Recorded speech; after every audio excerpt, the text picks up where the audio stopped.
Hey, y'all. Really excited for this next panel and these next experts that are going to be talking community-led GTM. What's next? Clearly, I'm biased towards it, running Rev Genius, but have an awesome panel together today. I'm joined by Rebecca of Common Room, Jillian of Calendly, Evan of HubSpot, Kayla of Gartner, and Phoebe of Feverbee to talk about this. I'm going to pass it to Rebecca, who's going to be moderating. And just to give some structure, the last 10 minutes, we'll take some questions and I'll be back.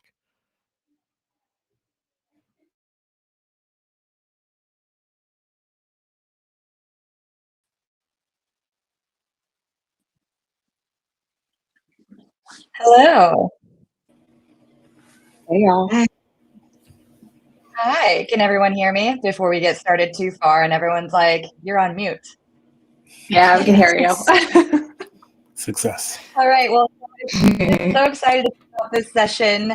Welcome to everyone that is joining us. A big thank you to the Rev Genius team and legitimately to every single person who has shared this on LinkedIn and with their peer networks, and the number of people who are attending this event or who registered for it, like, really, I think is an incredible feat and testament to the power of community and peer networks, simply by way of spreading the word about something that that you're excited about and that brings people together to learn.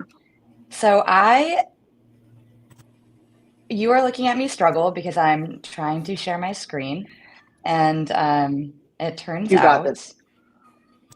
yeah, you know what? It turns out that we are going to go without slides because something needs to be enabled, and I'm not going to make you all wait for that. So, without further ado, what I will do is I will introduce our panelists, and we'll get going just looking at our pretty faces.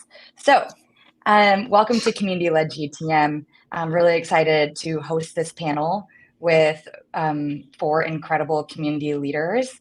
So with us today is Kayla Green, Phoebe Venkat, Jillian Betlick, and Evan Hamilton.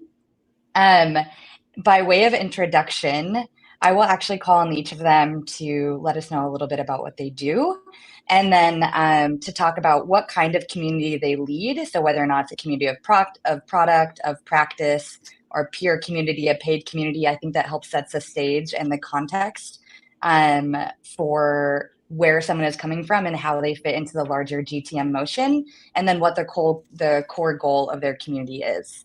So Kayla, would you like to start us off? Tell us a little bit about yourself, the community you steward, and the core goal of your community.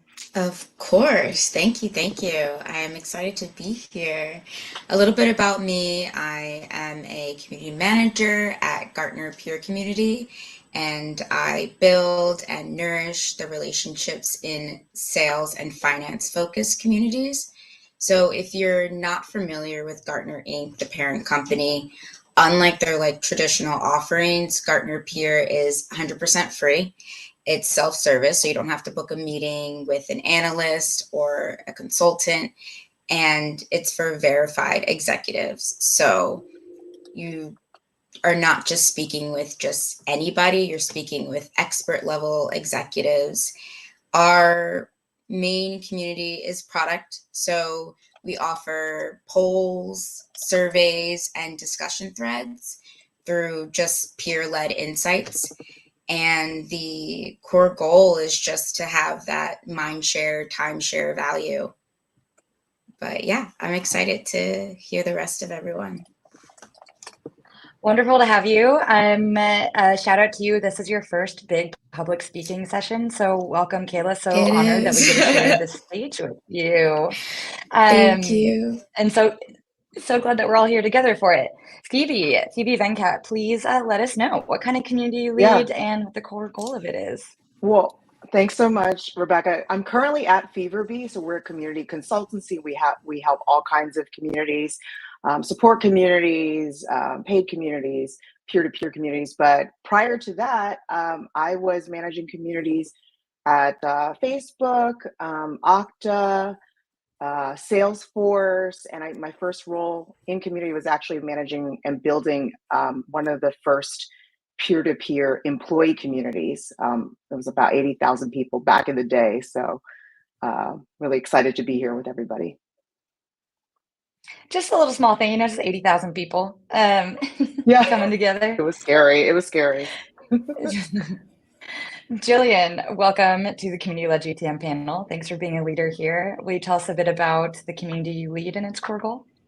Yeah, sure. So I'm Jillian, longtime community professional, and I've worked on, I feel like every type of community at this point. I've worked on product communities, defense industry communities, internal communities. I most recently was at Zapier, and then I just came over to Calendly about 4 months ago. It's almost 4 months ago now, where we have successfully stood up our first ever customer community, which is really, really exciting to get it up that fast and to really start having people adopt it. And our community is really focused on product support, product awareness, and definitely a huge dose of inspiration, which is really cool to see people coming in there and just sharing incredible use cases or asking if things are possible. We had a guy earlier this week ask about using Calendly to schedule time with alpacas. So that's pretty cool. I thought that was pretty interesting. But yeah, that's me. Welcome to the panel. Thanks for being here. Evan Hamilton, will you please tell us a bit about the community that you lead and its core goal? Yeah, hey everyone, I'm Evan. It's an amazing group of people. I'm so excited to be with all of you on this panel. I lead the community at HubSpot, and so we have a very strong, passionate product community focused on support and educational user groups, as well as kind of a burgeoning set of communities focused on practice and identity, including our amazing Black and Inbound community.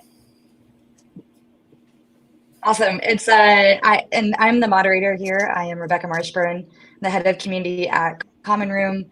We are a user-led growth platform that brings all of your product usage, digital channel, community channel, and customer relationship data together in one place so you can do things like build awesome communities with a tool that helps you do that. We'll get into awesome communities and how that plugs into GTM, but enough about me. Let's move on into the biggest topics and why we're here today.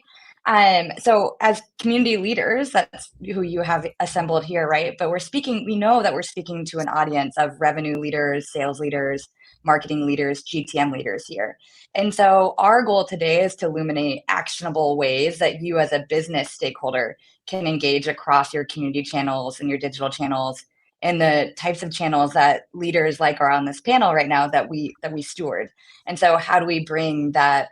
How do we start to unify what community leaders do and then help our GTM business, revenue, sales, marketing stakeholders and partner teams understand like how to work with community best, and then how these two things can actually strengthen each other and member experiences. And so to that end, we know that you're all a very savvy bunch, and we're going to skip the community 101 topics, like what is community, and hint like about what it is. It's distributed, it's hybrid, it's digital, it's physical, it's everywhere your fans, your prospects, your customers, your champions are engaging on whatever channels they want to engage across. And so we're gonna keep that as a starting point. That's what community is, and we're going to go straight to 201 level topics. Pretty sure you can handle it, and I think along the way you have the best guides here. So to kick it off, when we dive into this topic of community-led GTM, and even the fact that we're here today having this at RevCon, right, and having this panel, it feels almost like community and the idea of it has expanded recently. The talk around it has perhaps expanded recently, just in the last, I would say, 1 to 5 years, albeit the fact that it's been around for a very, very long time. But there's this feeling of expansion around the idea of community and community-led GTM, how it actually fits into that GTM framework and that larger landscape. So as a word, right, it feels like it's expanded. As a practice, it feels like it's expanded.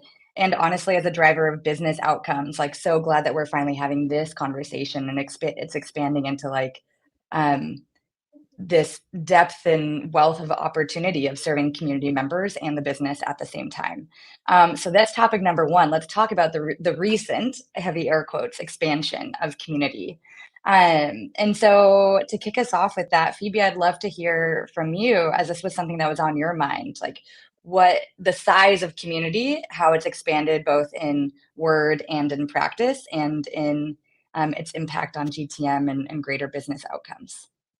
Sure. I mean, traditionally, community teams, including the ones I've been on and led, we are focused on like one format, whether it's a site that we manage, a forum that we manage, maybe it's events that we curate. Those are all still really important, but it's really key that community builders today are agile and ready to like put their beginner's mindset hat on and understand that we have to meet people where they are. So trying to spend more of our time driving people into areas that we officially own.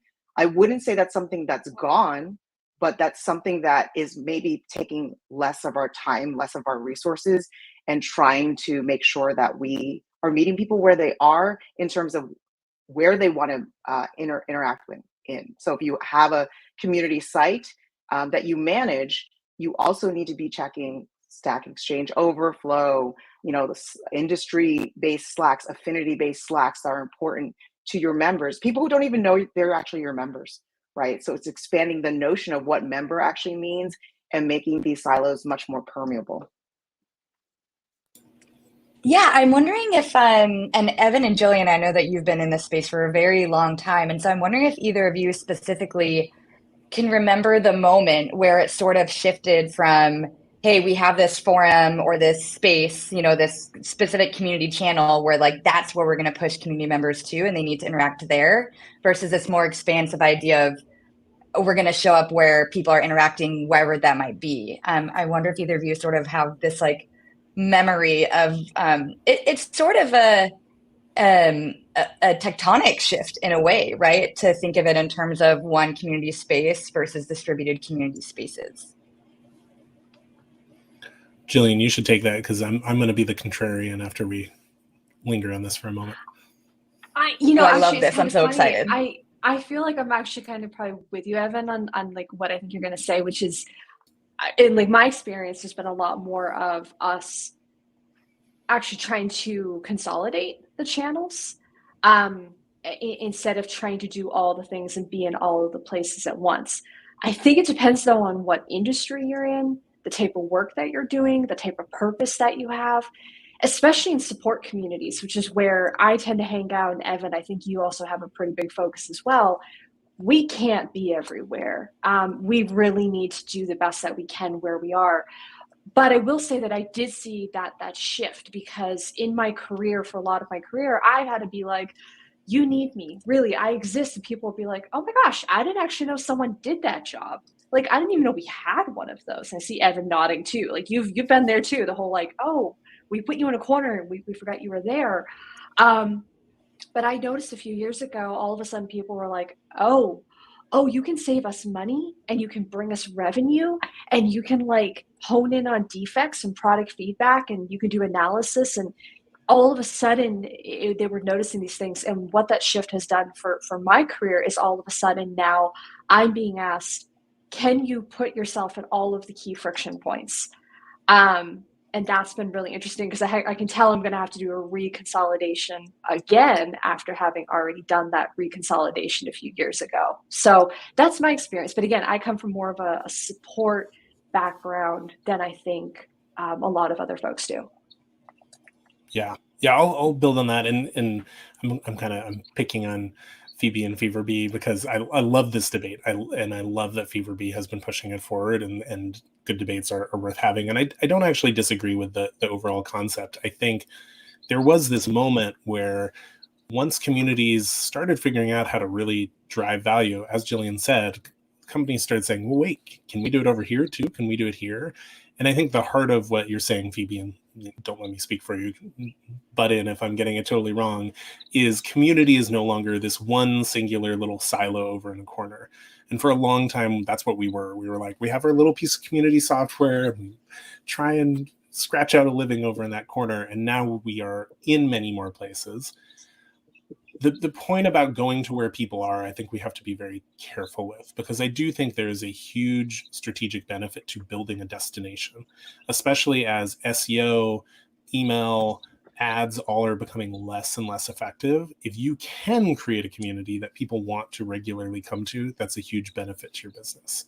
The flip side of that is not everyone can. And as Jillian said, depending on your industry, if it's a really crowded space, it may be very hard for you to build the definitive community that people want to go to. And in that case, it makes a lot more sense to participate in other communities, to go engage on social, to find those other places people are meeting. And I think the HubSpot ecosystem is a good example. We have all of these partners who work with our customers and want more of our customers to work with them. There's no way they're going to build a bigger community than us. And so they participate. And our top members of our community are partners. And they come in, they answer questions.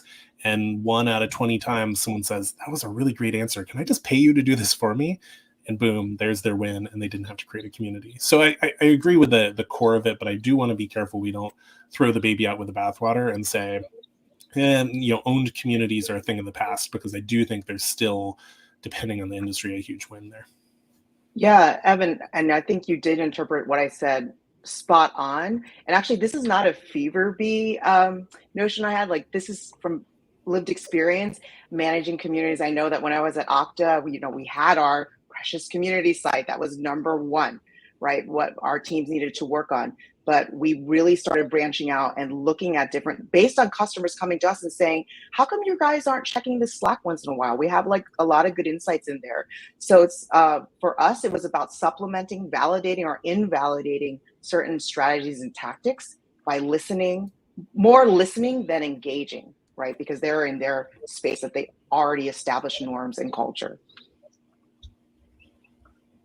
Glad to hear. Yeah, I think too that like a meta point from this too, or what I heard from I think both Jillian and Evan, and I'm sure that we've seen across like Phoebe, Kayla, and myself, is this idea that community no longer not only needs to, it just should not be, it probably shouldn't ever have been, but it's not just this thing that sits in the corner and that community team runs its thing and then that community is doing that and then the business is doing this. It's really that these things are embedded in each other's success. And this idea that like community shouldn't be like some orthogonal thing to what the business is doing. This is speaking specifically for like, business style communities. Of course, they're like hobbyist communities and other things like that. But so this idea that community no longer has to, or should have ever, but like be set apart from, the community strategy is that, and then the business strategy is this. It's really that these two things can work together. And so I think in the spirit of that, our second topic, which is where a lot of, I think the meat might live, especially for go-to-market leaders and sales and revenue leaders here, is this idea of community right? It's community and sales teams. It's community and marketing teams, community and success teams and product teams. It's community hitting and how do we serve pipeline goals, community and how do we serve revenue outcomes, community and how do we serve feature adoption or LTV. And so this idea of community and this like natural embedded nature that the two community and business outcomes can serve together is a huge part of why we're here, right? Why we're talking about community-led GTM and how GTM leaders can tap into the work that community leaders and teams do, and truly the work that their members do within those communities, because it's really the members that make the community. So Evan, I'm wondering if you can start us off with how you work at HubSpot and what is the community and at HubSpot? Yeah. And I think this really is fundamental to this shift. At least it's been fundamental to me, of going from I'm doing my thing and trying to make that valuable enough on its own to I really talk about community at HubSpot as an amplifier. We are something that any customer facing team can plug into and make their work way more effective, whether that's us helping them build a community that is specific to what they need, or whether that's them taking advantage of, the dozens of user groups we have across the country, right? Why should customer success plan a bunch of events if we already have partners who are hosting them 2 times a week across the world? And so I've really pushed my team to think about every project as a partnership with another team, because there's no new area, right? You can't carve off and say, well, I'm in charge of this. There's already teams that own acquisition, that own retention, that own employee satisfaction, right? Unless you're at a very small startup, you are not going to own any of those. And so instead, it's who can I partner with and how can I make their life better, so good that, to use Richard Millington's phrase, you become the indispensable community, and that team says, no, take my budget. Like I care so much about your community that I want to give you money. And so we've worked a lot with our support team. We've built support communities. We're working a lot with our customer success team this year. Customer success is a big focus in this current economy, and our community spaces drive huge increases in customer retention. We're also working with our marketing acquisition teams and really looking at how do we build community spaces that bring people into our orbit and provide value to them so that they are more likely to buy later. And we're even working with our sales teams to figure out how do we interject humanity into the sales process. How do we, instead of people going off to a review site or social media to find out what people think of our product, how can we actually connect them with existing customers? So pretty much everything we're doing, we have a core partner team, and we are helping them achieve their goals, and then they are happy to help us achieve theirs. Kayla, I'm wondering if, since you're, leading a peer community, and for an analyst, right, it's a quite different than, let's say, what Evan might be doing at HubSpot. So I'm curious what your community and would be, and if that looks different for you, and the impact that you're seeing this like Gartner peer community bringing to its members, to the business. Well, it's interesting that Evan said that if you're not a startup. So Gartner Peer Community is a startup within a huge corporation, Gartner. And what's great is that every community manager does focus on a certain role. So we are kind of focusing on the core priorities that align with Gartner's priorities, as well as what we're seeing in each certain industry. So there's tech communities and there's B2B communities. So another thing I wanted to bring up is what I'm seeing is the silos that we do have at our community. It's great because it's topic focused. So you have these like niche communities.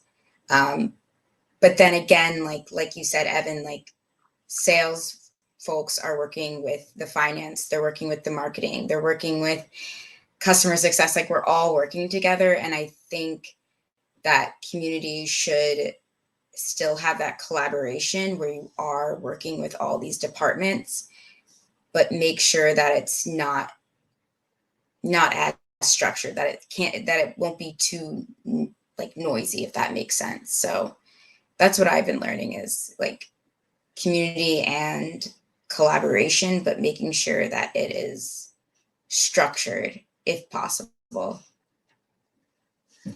Jillian, I'm wondering so you've been at Calendly now for 4 months, which is very exciting. And as you were saying that, there's I think something really special about stepping into a new role, right? Because you're then approaching those, you're having those context setting conversations and strategic, like what is the vision conversation, which once you're comfortable in a role, it might be easy to forget to like renew those conversations. And so perhaps this is kind of fresh in your mind still. As I'm curious, when you stepped into the space at Calendly, when you stepped into the role, how those GTM leaders, like, did they come and have a very clear vision for what they wanted the community to contribute to the business, and how they wanted that collaboration to go? Or has it been an educational like act for you too, to be like, here's what community can do, and then you're trying to like bring those two strategies together? Yeah, I got really lucky with Calendly, and I knew this as I was coming into the company. Like even during the interviews, I knew that they were already excited about community, like right up to the CEO. Tope is like literally the biggest champion for community, which was really exciting because usually when I walk into a company, I have to do a lot of persuasive presentations, trying to get people to get excited about community, to believe in it. I walked into Calendly and they were just like, oh my gosh, can you do everything? Like everything please. And I was like, yes, but let's let's prioritize, let's triage, let's kind of work through all of that. I think what's been most interesting for me though, and kind of talking about that, like that re-education bit, is I have been really pitching community is not an initiative at Calendly. It's a product, it's a service. Like I am literally no different than the help center. I'm no different than the blog. I'm no different than the marketing team. I am here at the service of the rest of the company. And it's been kind of cool approaching it like that, because when you go into a conversation with a GTM leader and you say, hey, I'm here. How can I help you? What service can I provide to you? And you almost like pull out a menu and be like, here are some of the things I can do. You see that light. All of a sudden they're just like, oh, this is cool. Like I don't have to make the decision. I don't have to make that first big step. You're kind of putting it in front of them. So that's been really exciting. And that's definitely something I'd recommend to anyone that's listening to this is, don't approach community as I'm over here, I'm doing my thing, I got too much going on, like I'm a very busy, important initiative. No, you're a busy, important service. You're a busy, important product. And when you talk in that language, people tend to kind of use your time more intelligently. And it's just a much better place to start. I might just hop back in, and because I know we have a bunch of people in the audience who aren't community people, and say, if you were trying to figure out, okay, I hear community as a service, how do I work with community? What does that look like? First of all, I would point you to the Spaces model from CMX that I worked on a little bit with David Spinks and Carrie Jones as kind of an indicator of the places that community can help your business. But really, it's anywhere that you need either scale, perspective, or passion, or any combo of those things. And that's how I talk about it internally at HubSpot. Community is really good at scale because it allows for many people to do a small amount and have a big outcome. Many hands make light work. It's really good at perspective. If people want to hear from someone else like them, you may not have that perspective internally working for your company, but you probably have it in your community. And then lastly, passion. Community is really good at creating and harnessing passion. And so if you have people who care a lot about your brand, community can be really good at putting them out there to answer support questions, to advocate on your behalf, to host events. And so for anyone in the audience who's not in community, think about where those things would be helpful for you, and sit down with your community professional or with a consultant. Feverbee does great consulting. Brian Oblinger, Carrie Jones, all fantastic, Erica Cool, and ask them, hey, here's what I'm trying to accomplish. How can community help? Because again, I fully believe community, as this whole amazing panel has said, can make any of those things more effective. And so it really does start with a conversation about your goals. And I know that was one of the Q&A questions is, what is one of the first questions someone should ask if they're thinking about a community? And to me, it's not think about building a community. It's think about what your business goals are and then whether a community can help. And I think a lot of us would say that, oh, you go, Phoebe. Oh, sorry. Yeah, just to draft off what's been said. I think another thing is also the language that you use, right? The demeanor that you hold. You're not lower going to a stakeholder, oh, now I got to talk to the product team. Hopefully they'll like me or the community strategy. It's about going in as equals. You are a peer, you have something, you have expertise you want to share. You don't need to hit people over the head with it, but you also don't want to apologize for things the community doesn't do and will never do, right? So for communities that their main focus is not revenue generation, you don't want to lead with, well, we don't have that. You want to lead with, these are things that we do exceptionally because of peer-to-peer community, and lead with, we can get case studies, we can get validated product feedback, we can get customers to speak on panels, those, and you can still influence things like retention, influence new names in the funnel, right? Those are all things community can do well. So I think putting those forward, and it's not to say you hide your gaps, but you don't lead with everything you can't do. You don't go to a restaurant and you see on the menu, here's everything we don't have. Still want to eat here? So you want to make sure that you're promoting what you're really strong at, and some of those strengths will align with some of the problems that you can help your stakeholders solve. Yeah, Phoebe, I wanted to follow up a bit on that, especially as that fever bee, right? As the consultant, you see so many customers across so many different industries. Do you have a sense? So, like, let's say I'm a GTM leader, I am trying to increase, revenue, and I think that community might be able to help. Um, do you have a advice for like the best team? What are some of the strongest team alliances that you've seen where you're like community and X team do really well when paired together, for example? I would say, and this might be controversial, community and marketing.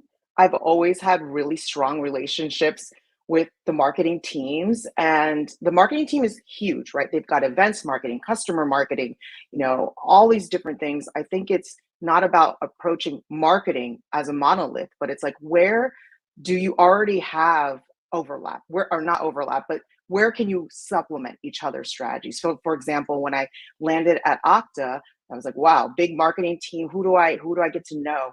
I really focused on, also because limited resources, right? I'm only one person. My team members can only do so much. I focused on social media, people who are managing that, and also the people who are managing our user groups. They already own that. So my goal wasn't to take that away and say that's a community thing. It's our thing. And where can I be helpful? And I think like that's where you kind of want to focus in, because it can be a little bit overwhelming to think, how am I going to get the whole marketing team on board? You don't. You get one person on board who's influential, and you make sure that person can help share the wins. Yeah, and I'll just add to that, as I think I mentioned earlier, like the world is changing very quickly for marketers. SEO is less effective, ads are less effective, etc. And so marketers are very excited to work together. And if you can create a destination that people want to come to in this world where those traditional channels are not as effective, you've got a big win on your hands. So I love that example. Yeah, and let's like dive in now to talking about the types of things that community is delivering on, and then how we're measuring that. So now we're GTM stakeholders in this room, right? And we're like, okay, how do I plug community in? And now I know more about what it is and why it is and which different levers it can help me pull to a certain extent. And so then it's like, no, how do we know that it's working, right? And so when we talk about affecting different outcomes for our business working across these different stakeholders. We also want to talk about some of the data that we're seeing and the ways that we know, okay, let's do this more, let's double down, or like, let's, try something different because this approach might not be working. And so I'm curious about the right goals that you all align to, and then the best ways or the ways that you've chosen to measure your success toward those goals. And Jillian, I'd love for you to start because you're lovingly known as a community nerd. And so I know that you're always diving into the data, and I'm curious how you're doing this at Calendly today. Yeah, for sure. Now, I'll say, I mean, obviously, with it being such a new community, we're still at that point where we're trying to kind of gain that momentum and be able to have enough data to confidently say, yes, this is happening. So I can't exactly say, things I can't say we have enough data yet to do that. But what I am looking for at Calendly is, first off, a support community has the ability to do a lot of cost savings, which is something that, I mean, I've seen time and time and time again at every support community I've worked on. And what you're really looking for there is you're trying to make sure that knowledge is getting reused and that it is having an impact on, taking people away from costly, not so scalable resources such as, a call center or your chat. And it's moving it over to all of your various like self-serve mechanisms. And so I've been having a lot of conversations here at Calendly about understanding, all right, well, how many people are looking at our self-serve resources, things like Help Center, things like Community, versus how many are submitting tickets. Now, obviously, right now, a month into launch, that number is pitifully low. I mean, it's like, I think my self-serve ratio right now is like 0.11. I mean, that's not where I want to be. But that's the type of stuff that you're looking for, is you're trying to figure out, well, can we get to the point where the ratio is, 40, 50 people to 1? You have 40, 50 times the number of people looking at self-serve versus looking at, versus submitting a ticket or utilizing your chat. And then obviously on the revenue side of things, we're doing a lot of work around trying to figure out what actions are people taking after they've used Community. Are they successfully setting up a meeting? Are they standing up a new event type? Are they upgrading? Are they not churning in 90 days? Like, these are all the different types of behaviors that you can try to link your customer community to real business outcomes. And when you can do that, kind of going back to the tectonic shift you mentioned earlier, this is where you start having that value. We weren't getting asked these questions 10 years ago, but 5 years ago, we started getting asked it. And nowadays, you can't be a large brand community without getting asked those questions. Yeah, and I'll just add for support communities, also look at retention, because what I have seen is generally people, I think in the past we pitched support communities as like, this is a cheap alternative, and it is, but it's actually a great experience usually. And I have generally seen higher retention rates for folks who do participate in the community because they get that connection, they get a quick response. They usually get, in fact, sometimes more context than your support team because it's people who are really geeks about it and want to go deep on it. Yeah, there is something to say, stepping in from my moderator hat to also a community leader hat, is it is incredible the responsiveness rates that you see. Like, we did a huge data report last year on looking at 141 different communities, and the responsiveness of other members that get there before your teams is incredibly high. It's like a 70% touched by another member first before your teams could even potentially get to it, see it, and solve it. So those rates about that, like, self-service, right, is it can be incredibly impactful to other people getting questions answered, adopting new features faster. And anyway, I take my hat back off, back to my moderator's hat. I'm curious if anyone wants to share what they walk into their weekly, monthly, and quarterly business reviews, right? You don't have to choose all three of those, but when you are walking in, which stakeholder are you walking in with, like, or which stakeholder you're sitting at the table with? And then what are you actually, like, what are you bringing, right? Is it retention numbers? Is it graphs that are showing how many more quality, basically, like quality surveys, and how many people have had a better experience, like reported more satisfaction? I would love to see. I think each one of you here is going to be walking into that stakeholder business review meeting with a different metric that you're bringing to them. And so I'm curious what those metrics are when you're sitting down at the table with them, and then what they're asking you to do next with that. Do we want to push it higher? Are we actually trying to look in a different direction? Yeah, so I see the floor. Kayla, I want to know if you want to kick us off. Yeah, so ours is like a very self-service type of community. So kind of just like what you said, but Gartner Peer Community is basically where you come, you ask questions, and you get answers instead of waiting to book a meeting. Like, if you needed insights now, you can get them easily. And so the metrics that, we really look at are contributions, and the time it takes for a user or community member to respond to a question. So if, let's say, the contributions are low, then we need to collaborate with the content team and the customer support team and the product team. And we need to figure out, okay, what content do they want?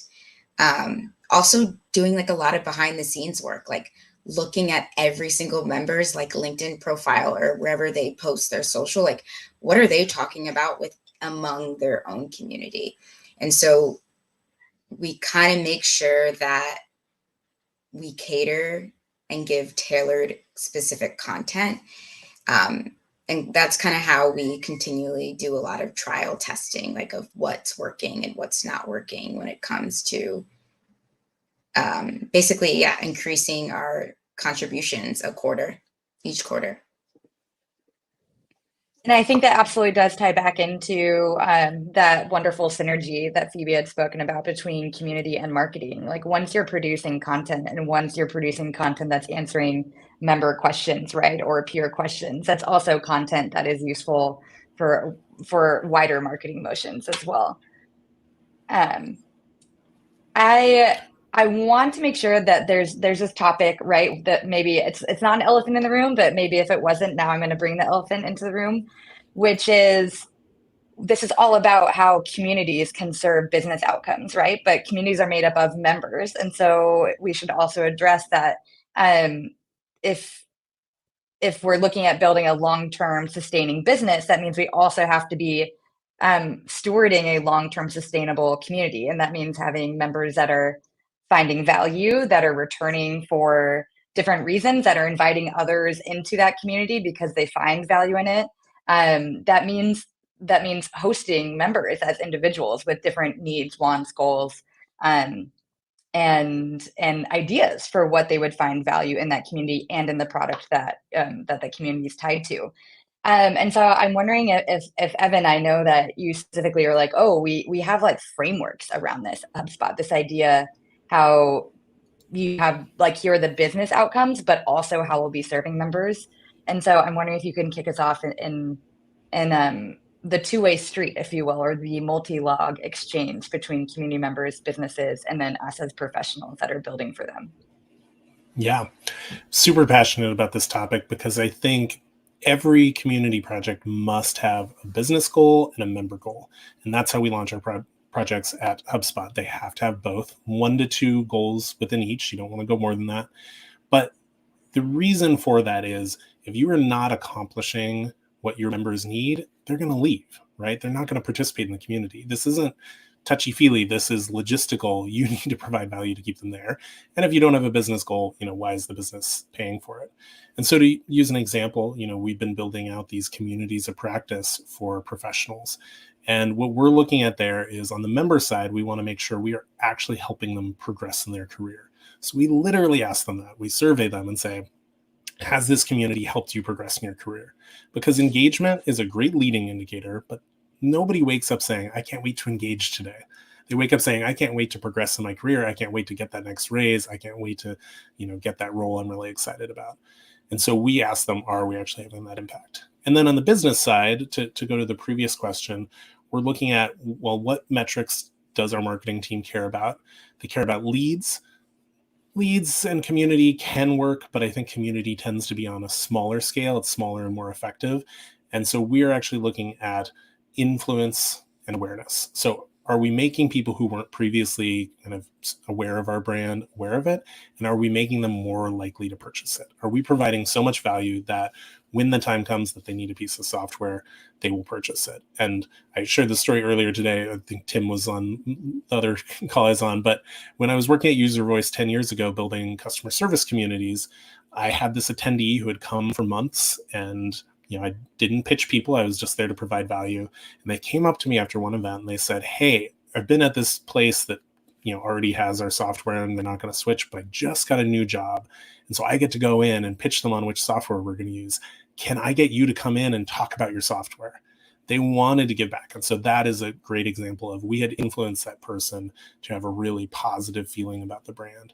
And I'm not inventing these metrics, right? I literally went to our brand team, the one that does billboards and TV campaigns, and I said, how do you measure your effect on the brand? Because that is a similar type of motion, trying to make people feel good about the brand, not necessarily direct conversion tracking. And they said, here's the things we ask people. We ask them, how likely are you to purchase? How aware are you? And I use those same metrics. So I can go into that quarterly review and not say, here's my weird community metrics. I'll look at those. I care about engagement. You don't. I can say, we influenced 30 decision makers to feel much more strongly about this brand. And then with my team, I say, we got 30 decision makers to feel like they are progressing in their career. And so finding that balance and making sure you're kind of asking the 5 whys and getting down to the most core metric possible, I think is crucial, because I think we do often in communities stop at the engagement level and we say, oh, people are posting. That's a success. And again, great leading indicator. That's a great way to know you're on to something, because if they're not posting, you're definitely not. But posting doesn't mean they're getting value. In fact, you could be posting a lot because you're really angry at all other people in the forum. So drill down that extra level to see if you can get closer to dollar value for the business and get close to kind of life-changing value for the members. Yeah, thank you for that. And I think Phoebe, you and I had the opportunity to talk about this a little bit before we were actually sitting here live. And I know that at Fever Bee, right, you all think about this a lot. You're like, what can we bring to our different clients around why they want to steward communities in the long term, but also what the community will how it will impact their business goals. So I'm wondering if you can share a little bit about that based on what you've seen across clients, right, across so many industries. Yeah, I think it's making sure that you tailor your goals, your North Star metric to a metric, not metrics, right? There's a difference between measuring things to understand the health of your community, that it's vibrant, there's content coming in, there's people coming in and contributing. That's great that it's healthy, but it's how do we know the community is performing? So depending on what the kind of community is, for example, if it's a peer-to-peer kind of support driven community, then you're going to focus on things like self-service success score. That's not my vernacular. That's actually something Zendesk came up with. And Jillian, I think you alluded to some kind of self-service score as well. Because sometimes by sharing too many metrics internally, it can be exhausting, right? So we work with clients where they have like entire decks, 20 pages of metrics, and the execs are like, I don't know if this is good, bad, or I have no idea. So having that one North Star metric is really important. If another example would be like a task completion rate. When people are coming into the community, do they feel like they're able to complete whatever it is they were looking to do in there? And then something else that comes to mind is, oh, why is it slipping?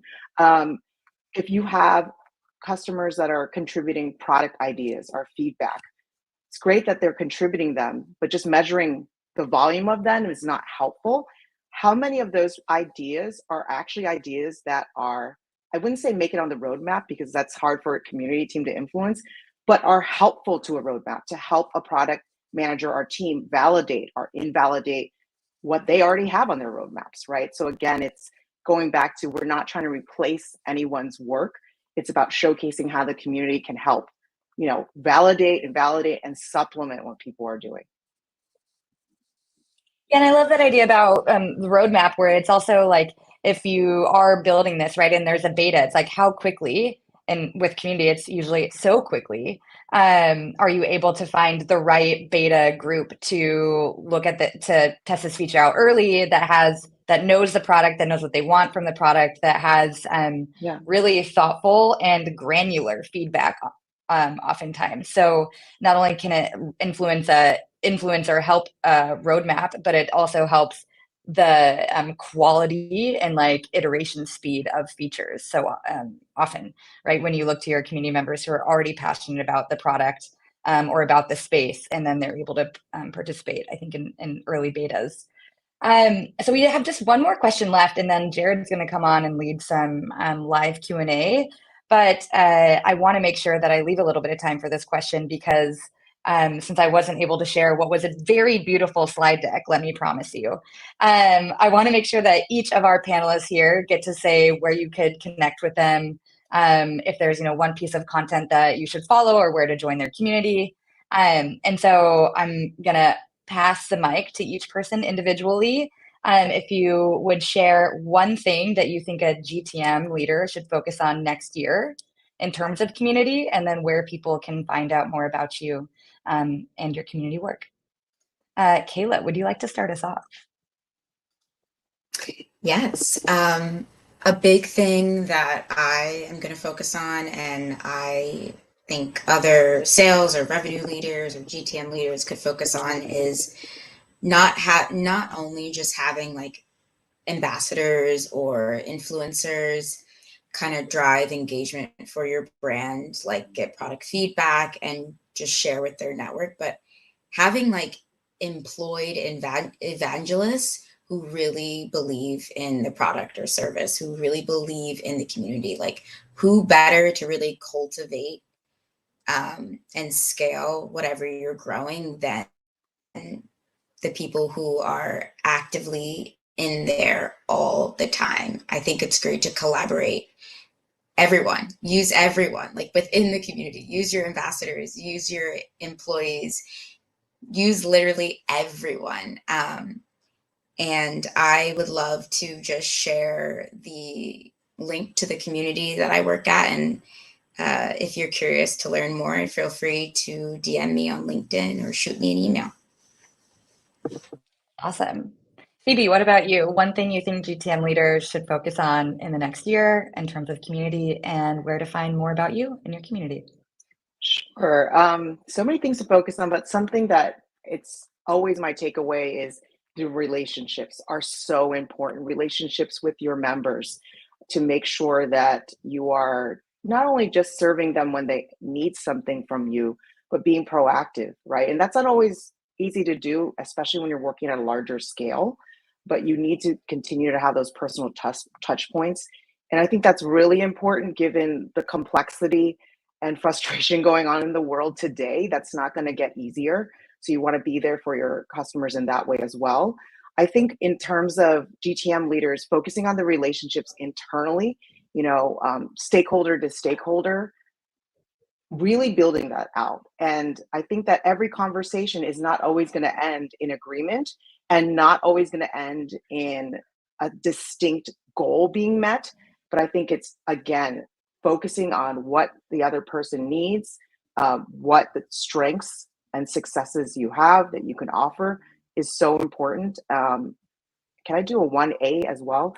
Another part is focusing a lot on getting your data story together, qualitative and quantitative. If you can be a great storyteller for both, I think that will really be a huge help. Awesome. And people can find you at Phoebe Shin Venkat, right? On LinkedIn? Yeah, that's right. Amazing. Drop it in the chat. Okay. Evan, what about you? One thing GTM leaders should focus on, and where people should find out more about you and your community work? Yeah, gosh, so many choices. I think customer success. I think customer success communities are having a huge moment, and I know that's not necessarily the go in the go-to-market, but I think retention is incredibly important this year, and we're seeing more marketing teams, frankly, tasked with helping with retention, and customer success communities are an incredibly effective way to do that, a great way to scale your CSMs. So definitely worth looking into. For me, you can hear from me every Monday in my Community Manager Breakfast newsletter. I'll link it. It's 3 curated links, best of the web on community. And then I actually just today launched my first ever course called Data Driven Community Strategy. And it is available on Maven, and I'll link that as well. And I would love to see you there. Congratulations. What a big day. That's amazing. Jillian, what about you? One thing GTM leaders should focus on in terms of community next year, and where to find out more about you? Yeah, so the one thing would be is figuring out your self-serve friction points, and figure out how to put community there. If you can do that, you'll fix retention, you'll probably fix revenue, all sorts of magical things will happen. And for me, you can find me on LinkedIn. I do this whole community nerd series anytime I'm inspired. There's no rhyme or reason to how often or what I write about, but it's fun and I enjoy writing it. And I'll drop my LinkedIn in the chat. I also do want to say it's amazing to me how often Jillian is inspired, because there are quite a few community nerd posts, and yeah, there's a lot of inspiration to be had there. You four, thank you so much for letting me lead this panel. It's truly been an honor and a joy. Thank you to all of you attendees and for your questions incoming. I now pass the stage to Jared to lead us in our final Q&A. Whatever we don't get here here today, we will also answer in written form, and we look forward to seeing you there. Awesome. And phenomenal job, folks. Thank you for sharing everything there. There's just a few more questions and a few more minutes to go through them from the audience, and really excited to ask. One, what are the first few questions someone should ask themselves, their founders, when they say, let's start a community? I'm gonna grab that one, if that's all right. Which the first question you should turn back to the founder and say, "Can you tell me why?" Would be question number one. Question number two is, why do you think the customer wants a community? And then your third question could be, can I actually go talk to the customers? You ask those 3 questions, you'll actually get to the root of the organizational need and the customer need. Anybody else want to chime in? Jillian had a mic drop moment. I love that. All right. In this attribution crazed landscape, and this is from Daniel Pinkston, who's awesome. He's a head of marketing and growth. In this attribution crazed landscape, this is clearly top of mind for him. We see perhaps the direction this is going. What data, arguments, etc., has best supported the value of community in conversations about where to focus your efforts? I like that question. It's almost like a two-parter question, it feels like, because there's it feels like there's two pieces to it, right? One is what is the data that supports some business outcomes? And the other one is where should we focus our efforts? And so I think it probably depends on the department you're rolling up to. I think what we see at Common Room and some of our customers like have previous tools to help them do this, but basically they look at specifically when it comes to sales and marketing, right? They're looking at how many people are either community engaged or came to the community first. Where were they first seen in community before they showed up in our CRM, before we even knew they were potential QLs of anything, an MQL, a PQL, a CQL. And so they're looking at how many people in the community are also tied to pipeline that otherwise wouldn't have found the product or would have found the product later, right? They never were in the CRM before that. They're also looking at, of course, retention, which people talked about, or they're looking at the speed of feature adoption to say, like, when people are in the community, they actually discover features X amount of time faster.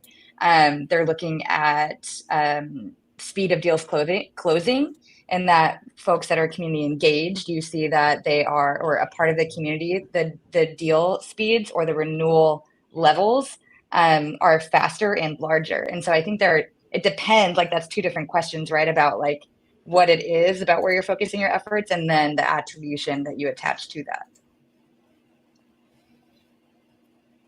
Yeah, and I would just say the flip side of what data suggests you should focus on community is what I've been a broken record about, which is traditional marketing channels are not looking so hot these days. There's a lot of disruption right now. And if AI is going to start answering all of the kind of rote questions that used to live on blog posts that drove traffic, then the competitive advantage is in answering the not rote questions, of answering the complexities of human connection, of letting people hear from their peers about what they're doing. And so community was already beneficial, but I think becomes even more beneficial in a world where the more straightforward questions are answered by robots. Plus, AI is going to take over search from a machine, like it's literally going to power search. It's going to happen, y'all. To all watching, where should community report into? It's not a trick question, y'all. Where do you think? Because if we have two or three different answers, then is community really community, or is it just something else? Pardon me, I'm just trying to. I think it depends on the goal. I don't want to say, oh, I'm not giving one answer. Like I myself have reported into product, marketing, legal at one point, a short point. So it depends on the goal, and that's really going to make a difference. I wouldn't get too caught up in, sometimes people get frustrated. They're like, oh, I'm working with X team and they don't understand me. But it's like, are you making sure you understand what the whole department is about? Right? Because you have to meet people more than halfway.